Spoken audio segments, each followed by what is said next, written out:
तो अस्सलाम वालेकुम गाइस, कैसे हैं आप लोग। तो जैसा कि आप लोग जानते हैं कि मैंने कुछ दिन पहले चाइल्ड मैरिज और वस प्रॉफिट मोहम्मद द सेक्स एडिक्ट के ऊपर कुछ वीडियोस पब्लिश करी थी। तो हैरिस सुल्तान ने तो मुझको जवाब नहीं दिया, जफ़र और हैरिस के चेले ने मुझको जवाब दिया है, ब्रेन डेड ज़ॉम्बी ने मुझको जवाब दिया है। तो उस चेले को जवाब देना मैं ज़रूरी नहीं समझता, तो इस वजह से मैं उसको ज़ॉम्बी कह करके बुलाऊंगा इस पूरी वीडियो में। ठीक है, तो उस चेले को जवाब देना मैं ज़रूरी नहीं समझता, लेकिन जो उसने वीक रिपोर्ट्स सही अल बुखारी को आउट ऑफ कॉन्टेक्स्ट करके दिखाया है, उन रिपोर्ट्स का जवाब देना मैं ज़रूरी समझता हूँ। तो इस वजह से मैं ये वीडियो बना रहा हूँ, ना कि किसी को रिस्पॉन्स दे रहा हूँ। सिर्फ मैं उन रिपोर्ट्स का जवाब दूंगा जो उसने उस वीडियो में रखी हैं, ताकि आप लोगों को पता चल जाए कि ये लोग वाकई में ब्रेन डेड ज़ॉम्बीज़ होते हैं। तो मैं इस वजह से जवाब दे रहा हूँ क्योंकि मुझे नहीं लगता कि शायद आज के बाद मैं इन रिपोर्ट्स पे सेपरेटली कोई वीडियो बना पाऊंगा। तो इस वजह से मुझे जवाब देना सही लगा कि जवाब देना चाहिए। अच्छा, हमको सिखा रिया है। इन अदर वर्ड्स, एथियज्म किस तरह की दुनिया चाहता है। तो पाकिस्तान के सबसे बड़े ब्रेन डेड ज़ॉम्बी को सुनिए, किस तरह की दुनिया चाहता है ये इडियट। इंसान का अपना इखलाक बताता है, लेकिन गाली की सजा जो है कोई नहीं दी जा सकती। फ्रीडम ऑफ स्पीच में गाली दी जा सकती है। एथियज्म में आप गालियां दे सकते हैं, अल्हम्दुलिल्लाह। एथियज्म में आप फ्रीडम ऑफ स्पीच एथियज्म में आप फ्रीडम ऑफ स्पीच एथियज्म में आप फ्रीडम ऑफ स्पीच एथियज्म में आप गालियां दे सकते हैं। देखा आपने लापरवाही का नतीजा है। तो इस ब्रेन डेड ज़ॉम्बी ने मेरे ऊपर इल्ज़ाम लगाया और कहा कि मैं हैरिस को मिस कोट कर रहा हूँ, मिस रिप्रेजेंट कर रहा हूँ, क्योंकि हैरिस तो फ्रीडम ऑफ स्पीच में गाली देने को जायज़ कह रहा था और मैं उसको एथियज्म से रिलेट कर रहा हूँ। तो ये इन लोगों की ब्रेन डेड ज़ॉम्बी होने की निशानी है। हैरिस ने उस वीडियो में, जो वीडियो मैंने चलाई है, उसमें खुद ने गाली दी है और ये कहा है कि गाली की सज़ा कोई नहीं दी जा सकती। ये आपको अपने अखलाकियात बताते हैं। तो मतलब फ्रीडम ऑफ स्पीच में क्या, एथिज्म में भी गाली देना जायज है। उसने उस वीडियो में खुद ने गाली दी है। क्लिप सुनिए। तो फिर क्या? तो ठीक है, आपने तो दे दी गाली, लेकिन उसकी सजा आपको ये नहीं मिलेगी कि आपका सर तन से जुदा हो गया, या आपको जेल में 6 महीने के लिए डाल दिया, या आपको कोई जुर्माना भी डाल दिया। गाली की कोई सजा नहीं है भाई। सड़क पे आप फिर रहे हो, आप कह सकते हो फक यू मदरफकर, आप कह सकते हो। और आपके इखलाक की बात है कि क्या आपका इखलाक आपको, आप इस तरह का जानना चाहते। जो बंदा हर वक्त गालियां देता है उसको कोई लोग सीरियसली नहीं लेते, उसको एक थर्ड क्लास सड़क छाप किस्म का बंदा समझते हैं। तो यहाँ पर जिस ब्रेन डेड ज़ॉम्बी ने मुझको रिस्पॉन्स दिया है, उसके आर्गुमेंट की धज्जियां उड़ गई। हैरिस सुल्तान मानता है कि गाली की कोई सजा नहीं दी जा सकती, उसने खुद ने गाली दी भी है।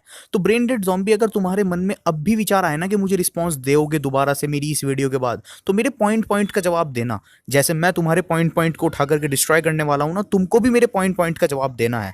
जबरदस्त ह्यूमैनिटी की तरफ कदम है ये। एक दूसरे को गालियां दो और अखलाकियात के पेडल पे खड़े हो जाओ जाके। तो गालियां जायज है एथियज्म में। तो रुको जरा, सबर करो। बोला धक्का बुक्की नहीं करने का, आराम से लेने का।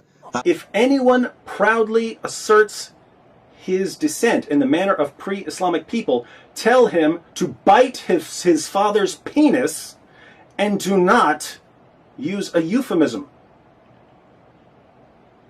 Bite his father's penis? That's how you talk to people? अच्छा, कोई चीज जो कि एक प्रोवर्ब है और उसको हम लोग लिटरल मान लें तो कितनी बड़ी प्रॉब्लम हो सकती है, मैं दिखाता हूं आपको। जिस ब्रेन डेड ज़ॉम्बी ने मुझे रिस्पांस दिया है, उसने ये बात मुझे कही है। अब हम सब जानते हैं इसका मीनिंग, और ये एक प्रोवर्ब है, लिटरल नहीं है। इस मुहावरे को जब यूज किया जाता है, जब दो लोगों के बीच में डायलॉग चल रहा हो और सामने वाला कोई बोंगी या वर्थलेस बात कर देता है, तो इस मुहावरे को इस एक्सप्रेशन में यूज किया जाता है कि सामने वाले ने जो ब्लंडर मारा है, जो वर्थलेस बात कही है, उसको मैं बुरी तरह एक्सपोज कर दूंगा या बुरी तरह जवाब दूंगा उस चीज का। तो इस फ्रेज को हम लिटरल नहीं मान सकते। अगर इसको लिटरल मान लिया जाए तो बहुत गंदा मीनिंग निकलेगा। अगर उस मीनिंग को मैं यहां बता भी दूं ना, तो मेरी वीडियो पर एज रिस्ट्रिक्शन आने का डर है। तो ये एक हिंदी मुहावरा है, जिसको लिटरल सेंस में अगर एक्सेप्ट किया तो बहुत गलत मीनिंग निकल करके आएगा। जिस तरह ये मुहावरा है, हिंदी उर्दू में मुहावरे होते हैं, तो जाहिर बात है उस तरह अरबिक में भी मुहावरे होते होंगे। तो ये रिपोर्ट इसी कैटेगरी में आके गिरती है। ये अरब्स का एक मुहावरा था जिसको कई मौकों पर यूज किया जाता था, और जब भी यूज किया जाता था जब कोई अपनी बढ़ाई बयान करे, तो इस चीज को सख्ती से कंडेम करने के लिए ये फ्रेज यूज होता था। तो अरब के लोग जो इस्लाम कबूल कर चुके थे, उनमें से जो लोग अपने जाहिली नसब पर फक्र करें, तो उसको चाहिए कि वो अपने फादर का ऑर्गन काट ले। It is important to note, Arabic में जो वर्ड हन है, उसका लिटरल मीनिंग होता है अ थिंग, और ये जो वर्ड हन है ये मेल एंड फीमेल दोनों के ऑर्गन के लिए यूज हो सकता है। यानी पीनिस के लिए जो स्पेसिफिक वर्ड अरेबिक में यूज होता है वो यूज नहीं हुआ है इस रिपोर्ट में। ये जो क्रिश्चियन मिशनरीज हैं डेविड वुड टाइप, ये डॉक्टर जेम्स रॉबसन की ट्रांसलेशन यूज करते हैं, जबकि जो अरेबिक में जेनिटल्स के लिए स्पेसिफिक वर्ड यूज होता है वो वहां पर नहीं है। यानी इस रिपोर्ट की सही ट्रांसलेशन होगी कि जाओ जाके अपने फादर का ऑर्गन काट लो।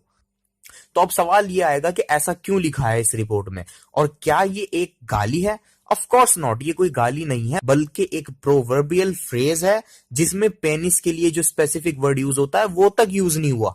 ये बात प्रॉफिट उन लोगों को कह रहे हैं जो अपने जाहिली नसब पर फक्र करते हैं, जिनके फोर फादर्स ने ऐसे ऐसे घिनौने काम किए, मूर्ति पूजा करी, घिनौनेपन में सारी हदें पार कर दी थी इनके पूर्वजों ने। वो लोग जब अपने नसब पर फक्र कर रहे थे तो उनको प्रॉफिट ये कह रहे थे। आप लोग खुद पढ़ें कि कैसे कैसे काम होते थे इस्लाम से पहले। इस्लाम ने आके इन सब पर रोक लगा दी। तो उन लोगों को कहा जा रहा है जो लोग अपने जाहिली नसब पर फक्र करते हैं कि मेरे पूर्वज फलां थे, मेरे पूर्वज फलां थे। ये फ्रेज जब यूज होता है जब किसी चीज को गुस्से में और बहुत सख्त अल्फाज में कंडेम किया जाता है, किसी एक्ट को बहुत सख्त अल्फाज में कंडेम किया जाता है। तो इस वजह से प्रॉफिट ने बोला कि अपने फादर का ऑर्गन काट लो जाके, क्योंकि तुम अपने नसब पर फक्र कर रहे हो और तुम्हारा खुद का ओरिजिन क्या है। ये फ्रेज जो है वो कुछ लोगों को उनकी हैसियत दिखाने के लिए यूज हुआ है।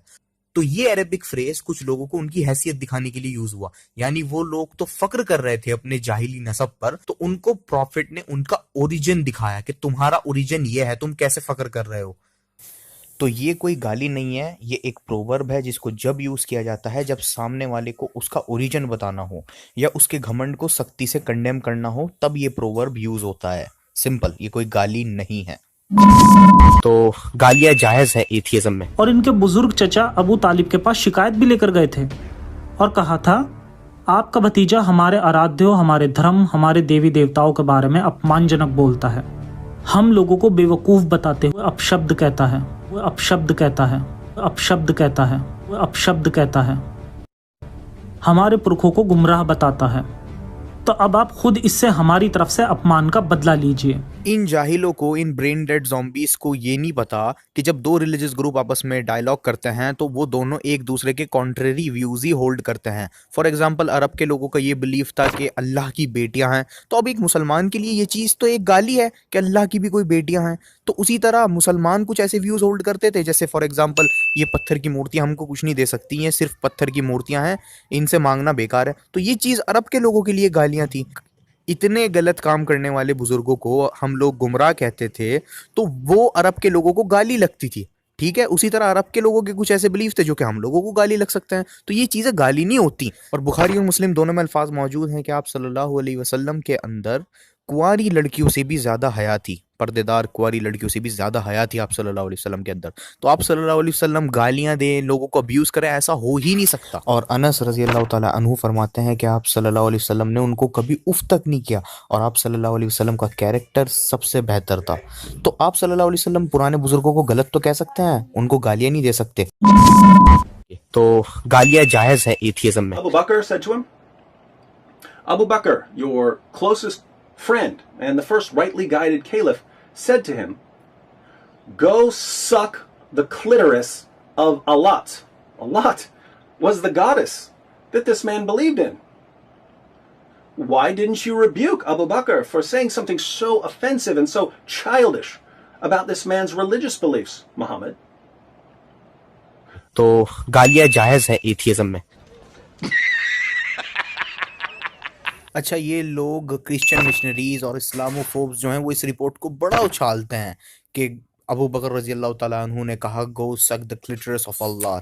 अच्छा, हम लोगों को ये बात समझनी चाहिए कि जिस तरीके से हिंदी उर्दू में प्रोवर्ब्स होते हैं उसी तरह अरेबिक में भी मुहावरे होते हैं। सामने वाली की कही बात का रिस्पांस देने के लिए, उसको कंडेम करने के लिए अरेबिक में भी नर्म और सख्त मुहावरे थे जैसे हिंदी उर्दू में होते हैं।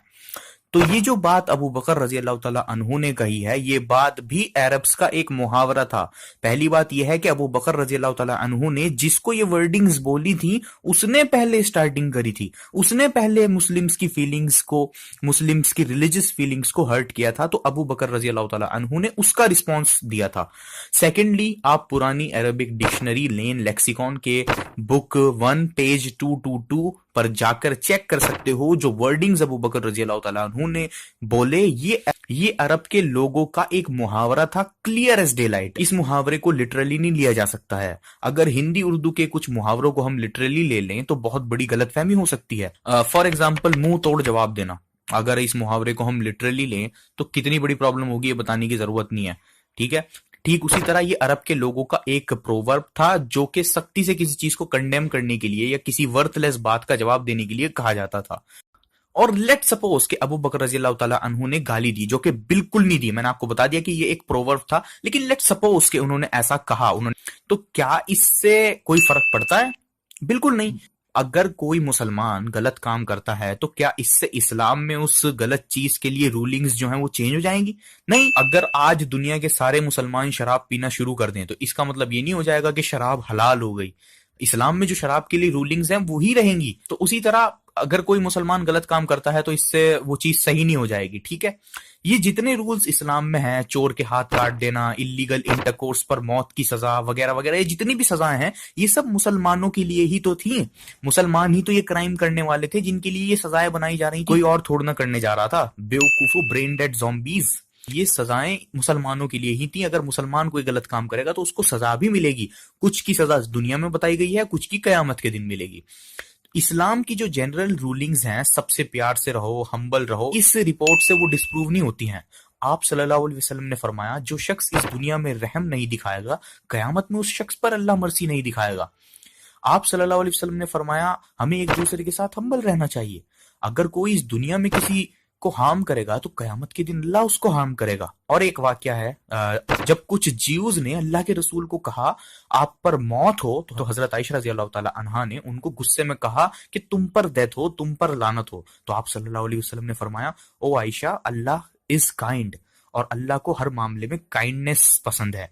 तो हर किसी से, नॉन मुस्लिम्स के साथ भी काइंड रहा करो। हमें नॉन मुस्लिम्स के साथ काइंड रहने का हुक्म है। तो इस्लाम की जनरल टीचिंग्स तो ये है कि किसी को बुरा मत कहो और हम्बल रहो हर किसी के साथ, इवन नॉन मुस्लिम्स के साथ तक।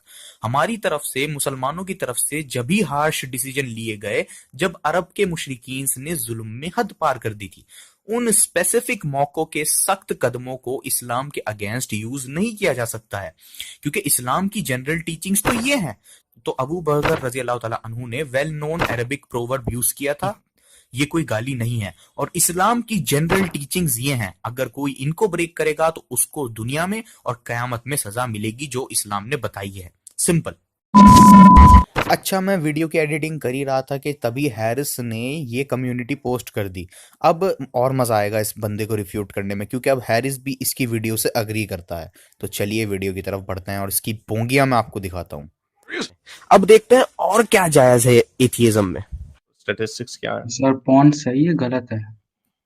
अगर आप उसको, वो कहते हैं, अगर आप उसको थोड़ा बहुत देखते हैं, किसी भी चीज को ज्यादा हद तक नहीं देखते, तो ठीक है, उसमें क्या। वाओ, मतलब गजब की दुनिया हो जाएगी एथियस्ट की। पॉर्न भी आप लोग देख सकते हैं, अपने बच्चों को भी टीचिंग्स दो, ट्रेनिंग दो।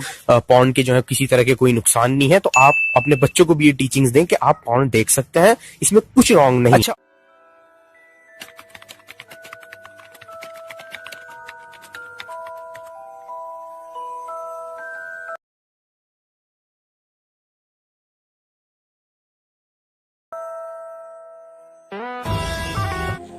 वेल डन, तालियां होनी चाहिए यार हमारे लिए। आज हमने ये वाकई साबित कर दिया कि हम सच्चे मुसलमान। अब ये जाहिल जो है वो स्ट्रॉमैन फैलेसी कमिट कर रहा है। अच्छा, फैलेसी क्या होती है? ये जानने के फैलेसी एक ऐसी चीज होती है जब किसी के रीजन में, किसी के लॉजिक में कोई गलती होती है, या वो ये कह लें आपके किसी के ब्रेन सेल्स क्रैक होते हैं, फूटना शुरू हो जाते हैं, तो तब वो इंसान फैलेसी कमिट करता है। और जो इस जाहिल ने, इस ब्रेन डेड ज़ॉम्बी ने फैलेसी कमिट करी है, उसे कहते हैं स्ट्रॉमैन फैलेसी। इसने मेरा रियल आर्ग्यूमेंट जो है उसको इग्नोर किया और इसने एक प्रिटेंड आर्ग्यूमेंट क्रिएट किया और फिर उस प्रिटेंड आर्ग्यूमेंट को जिसने क्रिएट किया था उसको डिफीट करके विक्ट्री डांस कर रहा है। तो इसको कहते हैं स्ट्रॉमैन फैलेसी। मैंने इससे पूछा था कि क्या पॉर्न को हमें अपने बच्चों को सिखाना चाहिए, देखने के लिए उनको ट्रेनिंग देनी चाहिए। उसको इसने जवाब नहीं दिया। इसने एक आर्ग्यूमेंट क्रिएट किया, जैसे मैं ये कह रहा हूं कि मुसलमान बड़े शरीफ होते हैं और मुसलमान बड़े शरीफ होते हैं, इसने इससे रिफ्यूट किया कि मुस्लिम कंट्रीज जो है वो बहुत ज्यादा पॉर्न देखती हैं। तो ये इसकी स्ट्रॉमैन फैलेसी है। इसने ओरिजिनल आर्ग्यूमेंट को इग्नोर कर दिया। तो ये इस बात का सबूत है कि ये लोग ज़ॉम्बीज बनते जा रहे हैं। तो चाहे मुस्लिम कंट्रीज ज्यादा पॉर्न देखती हों या ना देखती हों, हमारा आर्ग्यूमेंट स्टिल वैलिड रहेगा। बुखारी और मुस्लिम दोनों में अल्फाज हैं कि आप सल्लल्लाहु अलैहि वसल्लम के अंदर कुंवारी लड़कियों से भी ज्यादा हया थी। और आप सल्लल्लाहु अलैहि वसल्लम से अगर कोई वुमन आके अपने पर्सनल मसाइल भी पूछा करती थी, जाहिर बात आप सल्लल्लाहु अलैहि वसल्लम पैगंबर थे, तो आप सल्लल्लाहु अलैहि वसल्लम शर्म के मारे अपना चेहरा घुमा लिया करते थे। फिर आप सल्लल्लाहु अलैहि वसल्लम की वाइफ्स को, उन वुमेन को समझाना पड़ता था कि आप सल्लल्लाहु अलैहि वसल्लम ने क्या कहा। तो आप सल्लल्लाहु अलैहि वसल्लम इस तरह की बेहयाई बिल्कुल अलाउ नहीं कर सकते। इस्लाम में पोर्नोग्राफी हराम है, मेजर सिन है। हमारा आर्गुमेंट स्टिल वैलिड रहेगा, चाहे मुसलमान वो काम करते हों या ना करते हों। इस्लाम के अंदर ये एक मेजर सिन है, इसकी सजा कयामत में मिलेगी। और atheism on the other hand कहता है कि पोर्नोग्राफी ठीक है और हमको अपने बच्चों को भी इसकी टीचिंग्स देनी चाहिए। तो अगर हम मुसलमान तुम लोगों पे कोई सख्त एक्शन ना लें तो तुम लोग तो इस दुनिया को ज़ॉम्बीज रेजिडेंट्स बना दोगे। तो इस चीज को भी एक फैक्ट कंसिडर किया जाता है आम पब्लिक में कि मुसलमान कंट्री सबसे ज्यादा पॉर्न कंज्यूम करती हैं। तो क्या ये चीज सच है कि मुसलमान कंट्री सबसे ज्यादा पॉर्न कंज्यूम करती हैं?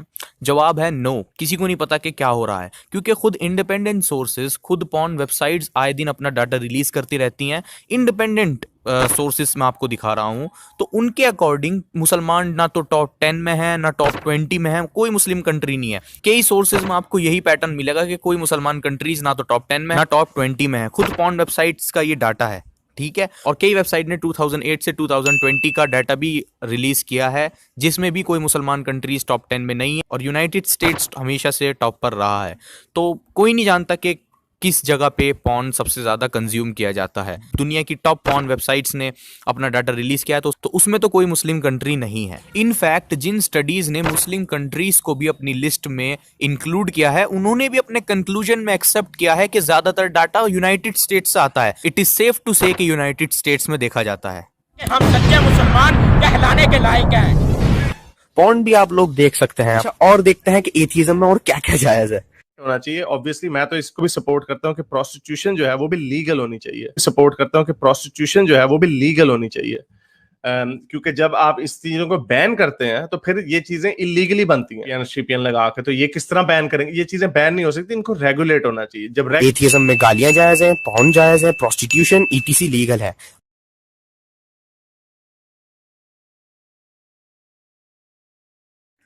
अच्छा, इन लोगों का लॉजिक चेक करो कि हाँ एथियज्म में प्रोस्टिट्यूशन जायज है तो इस्लाम में ये है, इसको एक्सप्लेन करो। यही तो निशानियां हैं इनके ब्रेन डेड ज़ॉम्बीज होने की। इनके जो दिमाग के ब्रेन सेल्स हैं उनकी धज्जियां उड़ चुकी हैं। तो निकाह मिसियर क्या है? निकाह मिसियर एक मैरिज है जो कि प्रॉफिट मोहम्मद की कमांड नहीं है। इस मैरिज में जो वाइफ है वो लिमिटेड राइट्स के लिए अग्री करती है। मतलब जो आम मैरिजेस में फीमेल को राइट्स होते हैं ना, तो ये निकाह मिसियर एक ऐसी मैरिज है जो कि कुछ स्पेशल कंडीशंस के चलते फीमेल लिमिटेड राइट्स के लिए अग्री कर जाती है। और इस तरह की मैरिजेस आप सल्लल्लाहु अलैहि वसल्लम ने करने का कभी हुक्म नहीं दिया। तो पॉइंट नंबर 1, जाहिल इंसान जिना बाय डेफिनेशन वो होता है जिसमें विदाउट मैरिज के इलीगल इंटरकोर्स किया जाए। तो निकाह मिसियर क्योंकि छुप करके किया जाता है और अकॉर्डिंग टू अ रिपोर्ट 80% निकाह मिसियर डाइवोर्स पर एंड होते हैं। तो इस वजह से स्कॉलर्स ने इसको फॉरबेट किया है। इनके एक्सट्रीमली डेंजरस कॉन्सिक्वेंसेस देख करके स्कॉलर्स ने इसको फॉरबेट किया है। और ये कोई प्रॉफिटिक कमांड भी नहीं है। और क्योंकि ये मैरिजेस चुपचाप की जाती हैं और आप सल्लल्लाहु अलैहि वसल्लम की हसन रिपोर्ट्स अवेलेबल हैं, आप सल्लल्लाहु अलैहि वसल्लम ने फरमाया शादी को पब्लिकली अनाउंस करो, मस्जिद में इसको कंडक्ट करो और अपनी मैरिजेस पर डफ बजाओ, यानी इसको ऐलान करके सबको बताओ। ये इस वजह से कहा गया क्योंकि छुपी हुई मैरिजेस इस्लाम में गलत कंसिडर करी जाती हैं। मैरिजेस में कॉन्सेंट होना चाहिए दोनों तरफ का और ऐलान होना चाहिए हर जगह। आप सल्लल्लाहु अलैहि वसल्लम ने फरमाया लॉफुल एंड अनलॉफुल मैरिजेस में सिर्फ यही फर्क है कि लॉफुल मैरिजेस में सबको बताया जाता है आवाज से, और अनलॉफुल मैरिजेस में चुपचाप मैरिज की जाती है। ये गलत है चुपचाप मैरिज करना। और आप सल्लल्लाहु अलैहि वसल्लम ने फरमाया सही रिपोर्ट्स में कि ओ यंग मैन, जो आप में से मैरिज को अफोर्ड कर सकते हैं उनको मैरिज करनी चाहिए, और जो नहीं कर सकते उनको रोजा रखना चाहिए, इससे डिजायर्स कंट्रोल में रहती हैं। तो इस्लाम का हुक्म तो ये है मैरिजेस करना। Prostitution on the other hand बताने की जरूरत नहीं है कि वो क्या ऑफर करती है वर्ल्ड को। अब इस जाहिल ब्रेन डेड ज़ॉम्बी ने कहा निकाह मुता से मुस्लिम जिना करते हैं। ओ जाहिलो, निकाह मुता हराम है। सही रिपोर्ट्स है कयामत तक के लिए अब निकाह मुता हराम हो चुका है। अब इस निकाह मुता को जो भी प्रैक्टिस करेगा वो एक हराम काम कर रहा है जिसकी सजा उसको कयामत में मिलेगी। अब सवाल ये आएगा कि क्यों कुछ चीजें इस्लाम में पहले अलाउड थी लेकिन बाद में उनको हराम कह दिया गया। Answer is simple. अरब के जो लोग थे इस्लाम से पहले घिनौने माहौल में रहते थे, सारे गलत काम करते थे। जब इस्लाम आया तो इस्लाम ने उन सभी इविल प्रैक्टिसेस को धीरे धीरे खत्म किया। जैसा कि आप कई रिसर्च पेपर्स पढ़ते होंगे कि अगर कोई इंसान ड्रग एडिक्ट होता है तो वो एकदम से ड्रग को नहीं छोड़ पाता कि कुछ दिन उसने ड्रग नहीं लिया तो वो ड्रग फ्री हो गया। ये एडिक्शन से फ्री होना एक बहुत लंबा प्रोसेस होता है, इसमें टाइम लगता है। ठीक उसी तरह अरब के लोग भी सारे इलीगल इमोरल काम किया करते थे। अगर एक साथ इस्लाम इन सभी चीजों को बैन कर देता तो उनमें से कोई भी इस्लाम में ना आता। सही बुखारी की रिपोर्ट है, हजरत आयशा रजी अल्लाह तआला अन्हा ने फरमाया कि अगर अल्लाह सबसे पहले ये रिवील करता कि अल्कोहल मत पियो तो अरब के लोग कहते हैं हम कभी अल्कोहल नहीं छोड़ेंगे।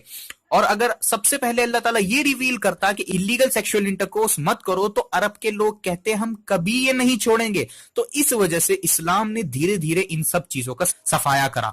शराब को भी इस्लाम ने एकदम बैन नहीं किया, धीरे धीरे करके इस्लाम ने शराब को बैन किया। अगर एक साथ इन चीजों को बैन किया जाता तो बहुत बड़ी प्रॉब्लम हो जाती और कोई भी इन चीजों पे अग्री ना करता, क्योंकि अरब के लोग इतने इमोरल एक्ट्स करते थे। अगर उनको एकदम से कह दिया जाता कि फला फला फला काम बंद कर दो तो वो कभी ना मानते। धीरे धीरे उनको सुधारा गया। तो इस वजह से इस्लाम में कुछ चीजें, स्टार्टिंग में कुछ चीजें इस्लाम में अलाउ थी लेकिन उनके बाद उन सभी को बैन कर दिया गया। उनको आखिर में बैन ही होना था, वो चीजें गलत थी। तो ये जो आर्ग्यूमेंट्स हैं कि इस्लाम ने पहले उन चीजों को अलाउ किया उसके बाद हटा दिया, तो ये किसी तरीके से तुम्हारे क्लेम को सपोर्ट नहीं करते हैं। एथियज्म में गालियां जायज है, पॉर्न जायज है, प्रोस्टिट्यूशन ईटीसी लीगल है। अब आगे क्या रह गया है वो सुनिए। मैं इधर ईस्टर्न यूरोप में फिर रहा हूँ, इतनी खूबसूरत लड़कियां इतने छोटे छोटे कपड़े पहन के फिर रही हैं, मैं तो देख के हैरान हूँ। उससे भी ज्यादा ये इंग्लैंड वगैरह से भी ज्यादा एडवांस उससे। हाँ, ये चीज तो हम भूल ही गए थे कि गर्ल्स को शॉर्ट ड्रेस पहनने के लिए इनकरेज करना पड़ेगा एथियज्म में, क्योंकि उनको ये बताना है ना कि ये चीज प्रोग्रेसिविज्म की निशानी है, मॉडर्निज्म की निशानी है। हमको उन ओल्ड कल्ट से बाहर निकलना है। सिविज्म की निशानी है, मॉडर्निज्म की निशानी है। हमको ओल्ड कल्ट से। अरे ब्रेन डेड ज़ॉम्बीज, तुम लोग इसको कैसे डिफेंड कर सकते हो? अरे जो हैरिस सुल्तान ने बातें बोली, short clothes is equal modernism, progressivism, advancement की निशानियां हैं छोटे कपड़े पहनना, तो ये हैरिस सुल्तान ने जो बात बोली ये ठरक में बोली। ठीक है, हैरिस सुल्तान ने इन साइंटिफिक रिसर्चेस को कंफर्म किया है। ठीक है, आप लोग बाहर से कितना ही दिखावा कर लो कि कुछ नहीं होता, मॉडर्न बनो, एडवांस बनो, अंदर से तुम लोग जानते हो कि तुम लोग क्या हो। ये जो इंसान ये भौंक रहा है ना, ये अपनी ठरक में भौंक रहा है। अब गालिब के सवाल पर आ जाते हैं कि क्या इस्लाम में छोटी बच्चियों से शादी करना सुन्नत है? तो एक्चुअली इसका सबूत हमको खुद हदीस में ही मिल जाता है। जब हजरत उमर एंड अबू बकर रजी अल्लाह ताला अन्हु ने फातिमा रजी अल्लाह ताला अन्हा से मैरिज को प्रपोज किया तो आप सल्लल्लाहु अलैहि वसल्लम ने मना कर दिया, क्योंकि हजरत फातिमा जो है वो बहुत यंग थी। इसका मतलब अबू बकर एंड उमर रजी अल्लाह ताला अन्हा की एज की नहीं थी फातिमा रजी अल्लाह। इस वजह से आप सल्लल्लाहु अलैहि वसल्लम ने फातिमा रजी अल्लाह ताला अन्हा की मैरिज अबू बकर या हजरत उमर से मना कर दी।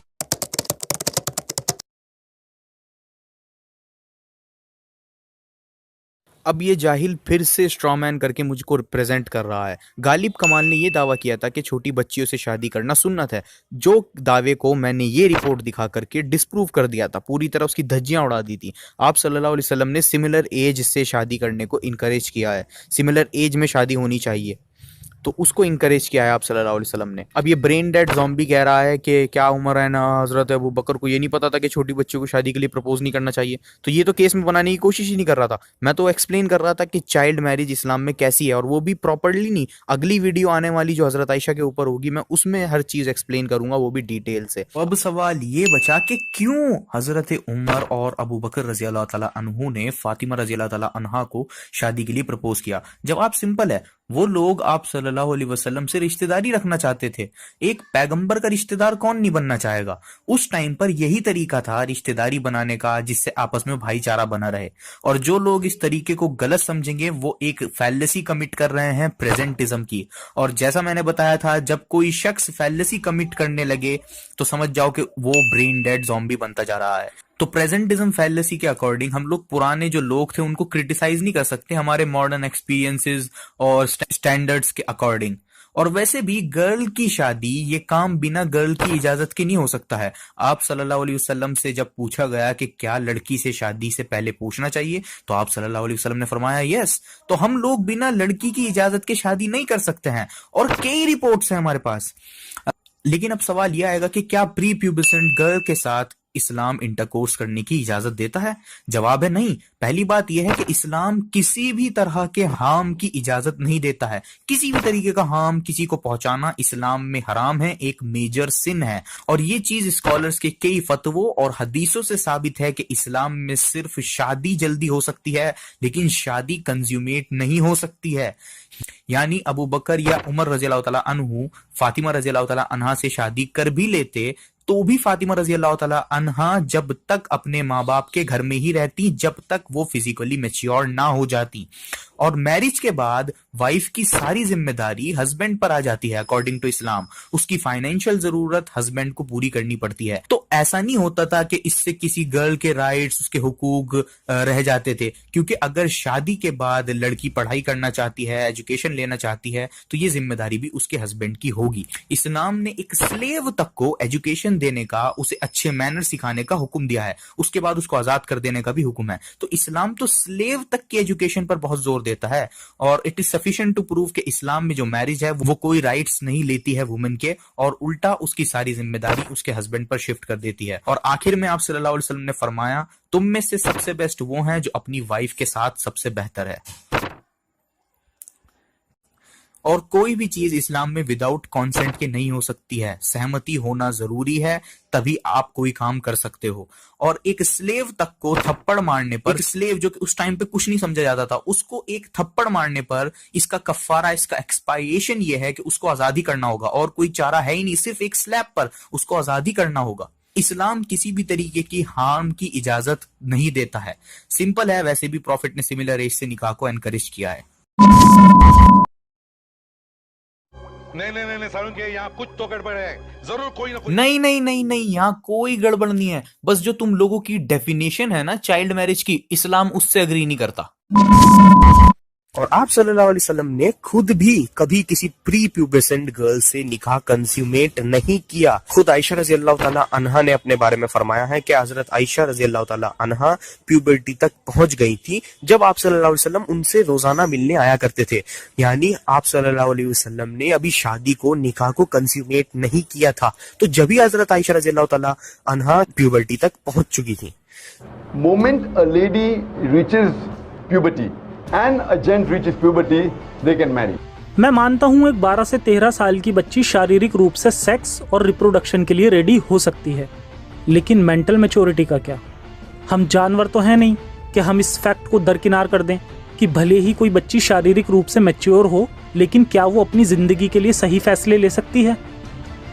जाकिर नाइक, हम इंसान हैं, जानवर नहीं कि सिर्फ फिजिकल मैच्योरिटी के नाम पर किसी मासूम के हक मार लें। तो अब सवाल ये आया, क्या उन बेचारी बच्चियों की कोई लाइफ नहीं थी जिनकी केवल 11-12 साल की एज में शादियां हो जाती थी? इस्लाम कितना इविल है। बेचारी उन सो कॉल्ड बच्चियों की मेंटल मैच्योरिटी का क्या होगा? तो सबसे पहले ये जाहिल लोग यहाँ पर इमोशनल फैलेसी कमिट कर रहे हैं, अपील टू इमोशंस। इस फैलेसी में विदाउट किसी रेलेवेंट फैक्ट्स एंड लॉजिक के सिर्फ इमोशनल गेम प्ले करते हैं ये जाहिल।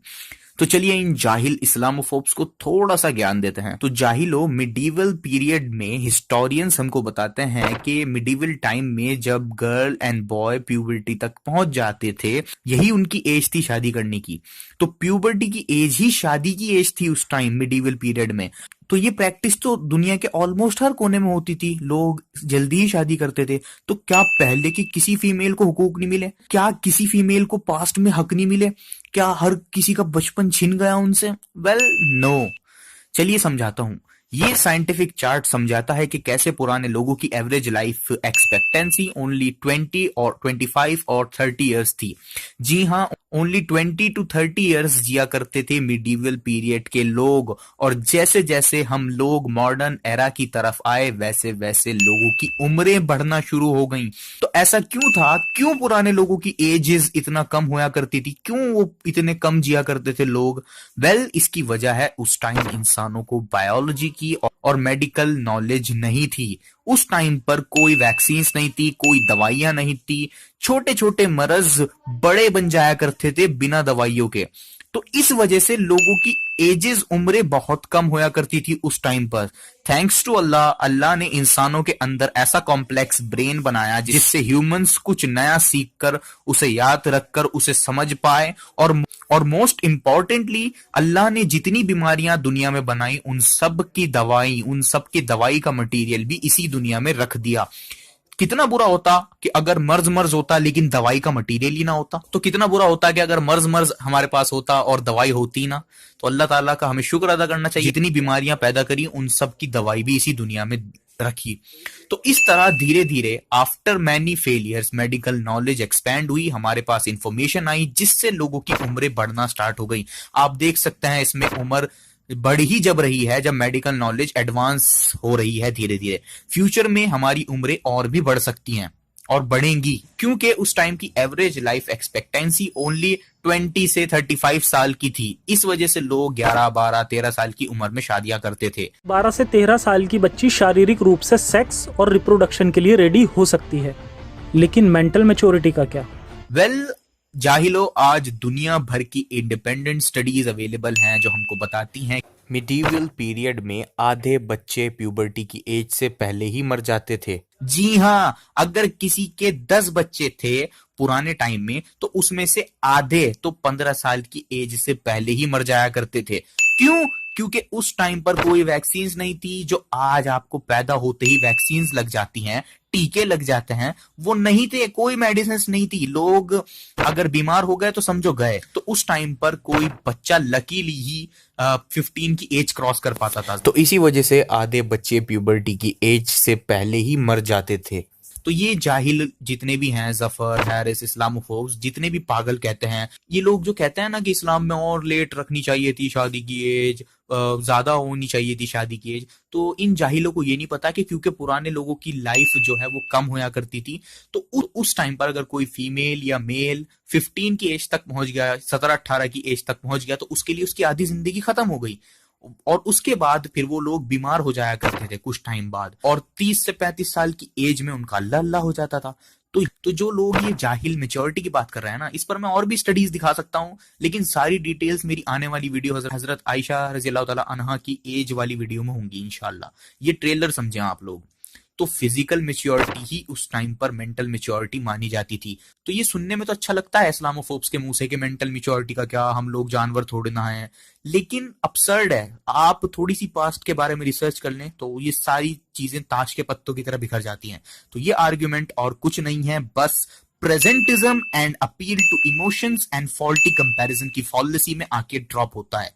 तो ये वजह है कि इस्लाम ने कोई मिनिमम शादी की एज नहीं दी और ना ही कोई मैक्सिमम शादी की एज दी, क्योंकि अल्लाह ताला को पता था कि हर दौर में इंसानों के हालात चेंज होते आए हैं और लोगों की उम्रें चेंज होती रहेंगी आने वाले टाइम में भी, और आज भी लोगों की उम्रें चेंज हो रही हैं। अब धीरे धीरे हमारी एवरेज लाइफ जो है वो बढ़ती जा रही है, तो फ्यूचर में ये और ज्यादा होगी। तो अगर इस्लाम कोई मिनिमम एज बताता शादी की या मैक्सिमम एज बताता तो फ्यूचर वाले लोगों के लिए इस्लाम जो है वो इररिलेवेंट हो जाता। तो ये तो सिर्फ एक खेल था मेरी तरफ से। असली मजा तो अगली वीडियो में आएगा, तो अगली वीडियो भी जरूर देखना।